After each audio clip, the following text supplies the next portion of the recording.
سیدنا عبداللہ ابن عباس آقا صلی اللہ علیہ وسلم کے وصال مبارک کے بعد وہ خود ترجمان القرآن ہیں، مگر صحابہ کرام کے انتظار میں گلی گلی نگر نگر پھرتے تھے کہ کوئی صحابی مل جائے، اس کے در پہ چلا جاؤں۔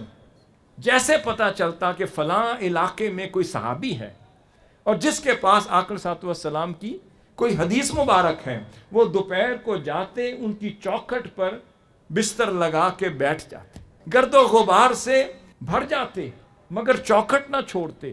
جب رات ہوتی وہ اپنی مرضی سے دروازہ کھولتا، حیران ہو جاتا، حضور علیہ الصلوۃ والسلام کے چچا زاد بھائی، اے چچا زاد آپ ہمیں حکم کرتے، ہم آپ کی خدمت میں حاضر ہو جاتے۔ فرمایا نہیں، یہ علم نے بلایا ہے، میں خود نہیں آیا۔ یہ علم سفر کرواتا ہے۔ یہ حدیث رسول صلی اللہ علیہ وسلم کا ادب ہے کہ عبداللہ بن مسعود بستر لگا کر تیری چوکھٹ پر دوپہر سے بیٹھا۔